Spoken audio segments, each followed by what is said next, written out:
क्या आप सिविल जज, सेशन जज, एडिशनल डिस्ट्रिक्ट जज बनना चाहते हैं? तो dkdubey.com ऐप जरूर डाउनलोड करें प्ले स्टोर से। हमारी ऐप के स्टोर सेक्शन में आपको मिलेंगे हिंदी, इंग्लिश, मिक्स लैंग्वेज के courses for all judiciary exams, जिसका लिंक आपको डिस्क्रिप्शन में दिया गया है। नमस्ते, सदावत्सले मातृभूमि। आज हम लोग चर्चा करने जा रहे हैं योगी जी के एक्शन मोड की। माननीय योगी आदित्यनाथ जी, मुख्यमंत्री उत्तर प्रदेश सरकार, इस समय एक ऐसे मूड में हैं कि लगता है कि वो अब इस समय बिल्कुल आर पार की लड़ाई कर रहे हैं। एक विषय कन्वर्जन का आया, उस कन्वर्जन विषय पर आज गिरफ्तारी हुई। एक बड़े मौलाना के, देश के एक बड़े मौलाना की गिरफ्तारी माननीय योगी आदित्यनाथ जी की एटीएस ने की। अचानक कल उनको उठा लिया गया और उठाने के बाद ऐसा सूचनाएं आईं कि उनके घर वाले ढूंढते रहे, ये रहा वो रहा। बाद में पता लगा कि उनको पुलिस स्टेशन ले जाया गया। पुलिस स्टेशन पर हज़ारों मुस्लिम फॉलोवर्स उनके इकट्ठे हो गए। जब ये पता लगा कि नहीं, पुलिस वहाँ उनको उठाकर लाई थी लेकिन एटीएस ले उड़ी। शुक्र ये था कि उत्तर प्रदेश था। अगर उत्तर प्रदेश की जगह कोई और स्टेट होता तो शायद थाना भी अपने अस्तित्व को बचाने में सफल ना होता। लेकिन उत्तर प्रदेश में आप सबको मालूम है कि यूएपीए एक्ट के तहत उत्तर प्रदेश एक ऐसा इकलौता राज्य बना जिसने शुरुआत की सीएए के दौरान की। अगर कोई व्यक्ति कोई तोड़फाड़ करेगा तो उस पर मुकदमा तो होगा ही होगा, और जो उसका इकोनॉमिक लॉस किया होगा वो भी वही भरेगा। मैं उत्तर प्रदेश में बात कर रहा हूँ मौलाना कलीम सिद्दीकी की। उत्तर प्रदेश के रहने वाले मौलाना कलीम सिद्दीकी अब एक संस्थान चलाते हैं और वो संस्थान कुछ कन्वर्जन का काम करता है। मौलाना कलीम सिद्दीकी उत्तर प्रदेश में मुजफ्फरनगर के रहने वाले, फुलत नामक स्थान के रहने वाले हैं। और एक और अफवाह या बात उड़ाई जा रही है क्योंकि माननीय मोहन भागवत जी के साथ उनकी एक तस्वीर वायरल की गई। मौलाना की गिरफ्तारी तो उत्तर प्रदेश में हुई, लेकिन तस्वीर वायरल की जा रही है कि माननीय मोहन भागवत जी के साथ उनके संबंध है और पता नहीं क्या क्या सूचनाएं बैठाई जा रही हैं। एक सूचना अभी ये भी आई है कि 7 सितंबर को जब मौलाना मोहन जी से मिलने गए तो मोहन जी की टीम को मौलाना की गतिविधियों पर शक हुआ। और ऐसा कहते हैं कि मौलाना की गतिविधियों पर जब मोहन जी की टीम को शक हुआ तो उन्होंने उत्तर प्रदेश सरकार को सूचना दी और उत्तर प्रदेश सरकार ने मात्र 15 दिन के अंदर मौलाना की छठी पसली खोज ली। आप सोच सकते हैं कि शक जो हुआ वो मोहन जी को हुआ या मोहन जी की टीम को हुआ। उनके साथ जो सिक्योरिटी रहती है, आप सब जानते हैं, मोहन जी को एक बड़ी सिक्योरिटी दी जाती है। और मोहन भागवत जी की सिक्योरिटी को जब मौलाना उनकी सिक्योरिटी से पास हुए होंगे और उनके अगल बगल के लोग जो उनके साथ रहते हैं, तो देखने में लगता है कि मौलाना तो मिल रहे हैं मोहन जी से, बाकी मौलाना के फॉलोवर्स अगल बगल घूम रहे होंगे, वो अपने हिसाब से जो खेल खेल रहे हैं वो खेल रहे हैं। और मौलाना का ये टारगेट भी रहा कि किसी प्रकार से मोहन भागवत जी को बदनाम किया जाए और संघ से, आरएसएस से जैसे जैसे लोगों का विश्वास हटेगा, क्योंकि मुस्लिम अगर संघ के साथ बैठेगा तो विश्वास, जाहिर सी बात है कि एक बड़ा देश का तबका है जो पूरी बड़े सिनेरियो को नहीं देख पाता, वो लगातार मोहन जी के ऊपर हमला करना शुरू करेगा। वो विरोधी गुट भी हमला करते हैं, यानी कि विरोधी गुट हमला करना शुरू करते हैं। फिर वो लोग जो बड़े परिदृश्य को नहीं सोच पाते हैं लेकिन वो हिंदुत्व अपने दिल में रखते हैं, वो भी उन पर हमला करना शुरू कर देते हैं। और ऐसा हमला करने पर जैसे जैसे संघ पर अविश्वास पैदा हो जाए जनता का, तो संघ ही मूल मंत्र है। कलयुग में संघ शक्ति ही सब कुछ है, तो संघ की शक्ति को किस प्रकार कमज़ोर किया जाए, ये सारी चालें रहती। मौलाना कलीम सिद्दीकी भी इसी जुगाड़ में मोहन जी से मिलने गया था। एक कार्यक्रम मोहन जी ने आयोजित किया था, राष्ट्र प्रथम राष्ट्र सर्वोपरि। राष्ट्र प्रथम राष्ट्र सर्वोपरि का मतलब है कि सबसे पहले आपको राष्ट्र के बारे में सोचना है, आपका संप्रदाय पीछे रहना चाहिए, राष्ट्र आगे रहना चाहिए। अब राष्ट्र प्रथम और राष्ट्र सर्वोपरि कार्यक्रम में मौलाना मोहन जी से मिला और उसने तस्वीरें वायरल करवाईं। लेकिन मोहन जी की अपनी जो सिक्योरिटी टीम, जो बाहर मौलाना के फॉलोवर्स कुछ गतिविधियां कर रहे थे, उन गतिविधियों पर सिविल यूनिफॉर्म में जो स्वयंसेवक वहां पर घूम रहे थे या फिर सिविल यूनिफॉर्म में जो सिक्योरिटी घूम रही थी मोहन जी की, उसने इस बात को जज किया कि मामला गंभीर है और मौलाना किस उद्देश्य से यहाँ पर आया। मौलाना के इन जो आशंकाएं हैं, इनकी सूचना उत्तर प्रदेश सरकार को माननीय योगी आदित्यनाथ जी को पहुंची, तो उत्तर प्रदेश सरकार पहले से मौलाना को फॉलो कर रही थी। उत्तर प्रदेश सरकार पहले से ये कन्वर्जन के अड्डों को देख रही थी, इन पर काम कर रही थी।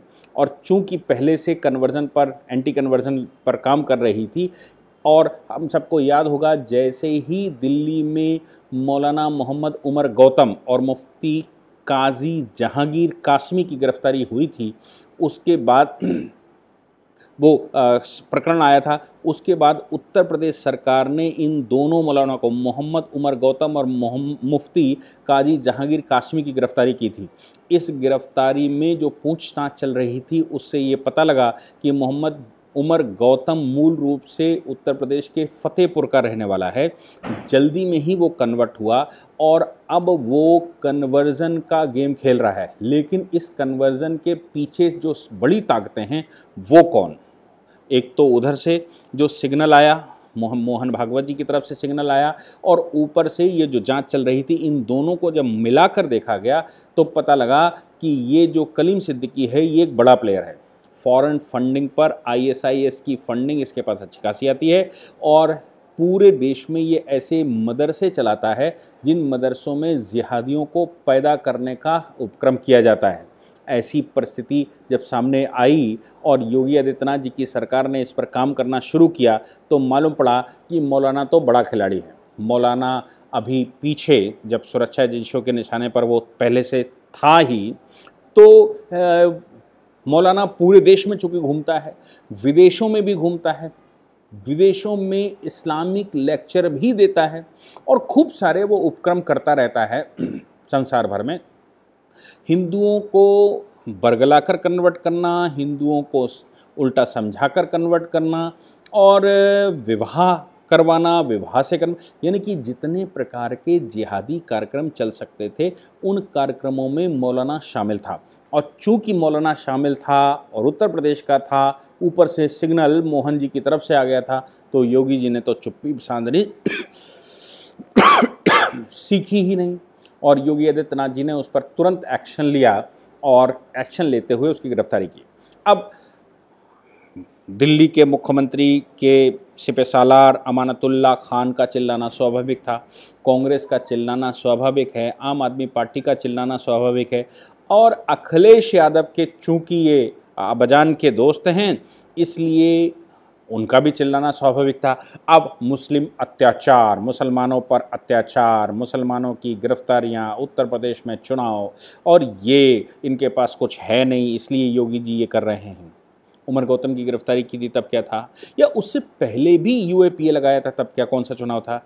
योगी जी परमानेंट, ऐसा कहते हैं कि परमानेंट मिशन मोड पर रहते हैं। 3.5 घंटे सोकर वो 20 घंटे से 22 घंटे तक काम करते हैं। और आप सोच सकते हैं कि जो व्यक्ति इतने 3-3.5 घंटे सोकर सिर्फ काम करता हो, रात में बैठकें लेते हैं। ऐसी भी एक सूचना लोगों ने दी कि माननीय योगी आदित्यनाथ जी रोज 1, 2, 2.5, 3 घंटे की बैठक करते हैं, जिसमें वो ये तय करते हैं कि कल के क्या कार्यक्रम है और आज हमने क्या कर लिया। कल के क्या कार्यक्रम से मतलब कि देश विरोधी शक्तियां उत्तर प्रदेश में किस स्थिति में हैं और देश विरोधी शक्तियों का कल हमने क्या करना है। जैसे मदरसे चल रहे हैं, ये मौलाना उल्टे सीधे काम कर रहे हैं, देश में हथियारों का ज़ख़ीरा भी आपको पता लगा कि पकड़ा गया, और मस्जिदों में जो अंदर चल रहा है, और तमाम तरह के जमाती जो चारों ओर फैले हुए हैं, इन सब विषयों पर एक अलग से बैठक, सिर्फ इन विषयों पर ही बैठक, क्रिश्चियन कन्वर्जन, मुस्लिम तुष्टीकरण, मुस्लिम अत्याचार, क्रिश्चियनों के द्वारा दुनिया भर के कार्यक्रम चलाना, और जो भी इस पर गतिविधियां चल रही हैं, कहीं वक्फ बोर्ड डिक्लेयर करना, तो कहीं वक्फ, कहीं सामान्य प्रॉपर्टी को वक्फ प्रॉपर्टी डिक्लेयर करना, ये सब जो कार्यक्रम चलते हैं इस पर डेली बेसिस पर माननीय योगी आदित्यनाथ जी काम करते हैं। ये मैं पुख्ता सूचनाओं की बात कर रहा हूं, और वो जो डेली काम करते हैं उसके आधार पर दूसरे दिन एक्शन होता है। इसलिए ये कहना निराधार है लोगों का कि मानी मोहन जी के 7 सितंबर के, अरे मोहन जी के 7 सितंबर के कार्यक्रम में अगर कलीम सिद्दीकी न गया होता तो शायद ये गिरफ्तारी होना संभव ना होता। इसलिए मोहन जी के कार्यक्रम में मैं तो कहता हूं और मौलाना जाएं, और उनकी जो अपनी पर्सनल सिक्योरिटी की टीम है जो बहुत चौक चामंद रहती है, मुझे लगता है उस टीम का अपना रोल है। चूँकि मोहन जी जहाँ पर होंगे वहाँ पर स्वयंसेवक बहुत सारे होंगे, और स्वयंसेवक अपने आप में एक तंत्र हैं, और उस तंत्र का कोई काट भी हमारे देश में नहीं है। इसलिए मोहन जी के कार्यक्रम को लेकर इस प्रकार की आशंकाएं निराधार हैं, और इन पर कोई वो क्वेश्चन नहीं लगाया जाना चाहिए। दूसरा क्या है कि उत्तर प्रदेश में माननीय योगी जी स्वयं में सक्षम हैं। मौलाना जैसे ही मेरठ पहुंचा, मेरठ पहुंचते ही गिरफ्तारी हुई। देश के तमाम कोनों में वो घूमता रहता है, विदेशों में भी घूमता रहता है, दुनिया भर का फॉरेन फंड मंगवाता है। अब फॉरेन फंड आप कहेंगे कि जब FCRA पास है तो फॉरेन फंड कैसे हो सकता है? फॉरेन FCRA से मतलब है फॉरेन कंट्रीब्यूशन रेगुलेटरी एक्ट हमारे पास रखा हुआ है, जिसमें गृह मंत्री जी ने ये तय कर दिया कि जो भी फॉरेन फंड लेना चाहता है उसको दिल्ली की एक SBI ब्रांच में वो खोलना पड़ेगा, और वहीं पर फंड आएगा, वहीं पर ये सब कुछ कर दिया। लेकिन आपको मालूम है ये जमाती कैसे पैसा लेते हैं? ये जमाती तमाम तरह के जो हमारे देश में ये जो फंड ट्रांसफ़र करने वाली एजेंसियां हैं, जैसे मैं वेस्टर्न यूनियन की बात करूं, पेपाल की बात करूं, और तमाम तरह की, इन्होंने एक लंबी छूट दे रखी है। अब चूँकि मस्जिद में या मौलाना के पास हज़ारों लोग ऐसे होते हैं, और इनमें 5-5, 7-7, 10-10 लाख रुपए साल में लेने की छूट होती है कि आप ले लीजिए। अब ऐसे अगर 1000 लोगों को पटाकर रखा गया तो कितना फंड भारत में आ सकता है, और वो इतने लॉयलिस्ट होते हैं कि वो फंड अपने नाम से लाएगा और लाखन मदरसे में जमा कर देगा। वो फंड अपने नाम से लाएगा और यहाँ पर रसीद कटा लेगा। वो फंड अपने नाम से लाएगा, मस्जिद में जमा कर देगा, मौलाना के अकाउंट में जमा कर देगा। अब इन तमाम तरह की यूनियनों का जो भारत सरकार ने अनुमति दे रखी है, अब नहीं देंगे तो ये भी तो ठीक नहीं है ना, क्योंकि मेरा ही भाई अगर मुझे पैसे भेजे तो मैं कैसे मांगूँ? ईज़ ऑफ ट्रांसफ़र करना ही पड़ेगा सरकार को, क्योंकि बहुत बड़ी आबादी विदेशों में काम करती है जो फॉरेन फंडिंग लेकर आती है, विदेशी करेंसी भारत में लेकर आती है। तो अब उसके लिए अगर यहाँ बाधा पैदा होगी तो भी समस्या है। तो एक रास्ता खोला गया इन तमाम तरह की एजेंसियों के थ्रू। उन एजेंसियों के रास्ते, अब चूँकि मुस्लिम आबादी के पास कोई काम नहीं, बेगारी है, मौलाना ने जैसा समझा दिया उसको केवल साइन करना है, पैसा उठाकर जमा कर देना है। वो तो ज़कात देने को तैयार है, लेकिन अब तो फ्री का पैसा कहीं से आ रहा है तो वो अपने नाम से यहाँ निकाल रहा है 2, 4, 5, 10 लाख रुपया साल में, 20 लाख रुपया, और परिवार के 20 लोग हैं, 20 को निकाल रहा है और अपना भी खर्चा थोड़ा लेता है और जाकर मस्जिद में जमा कर देता है। कौन उसको रोकने वाला है? तो ये भी एक बड़ी साजिश है, एक बड़ा रास्ता है जिससे फॉरेन फंडिंग देश में आती है। मौलाना की इन फॉरेन फंडिंगों के ऊपर माननीय योगी आदित्यनाथ जी ने जो टीम बैठाई, उस टीम ने अच्छे एविडेंसेस कलेक्ट किए, और वो कलेक्ट करने के बाद मौलाना के ऊपर एक्शन लिया। मौलाना अब ध्वस्त है, और मैं धन्यवाद कहता हूँ माननीय मोहन जी भागवत का कि उनकी टीम ने पीछे से कुछ इन्फॉर्मेशन दी, उत्तर प्रदेश सरकार का, उत्तर प्रदेश ATS का, जिन्होंने इस प्रकार उत्तर प्रदेश और पूरे देश में होने वाले मौलाना के थ्रू होने वाले कन्वर्जन पर लगाम लगाने के लिए, स्टेपिंगली लगाम लगाने के लिए काम किया। आपने मुझे सुना, आपका बहुत बहुत धन्यवाद। जय हिंद, जय भारत, वंदे मातरम।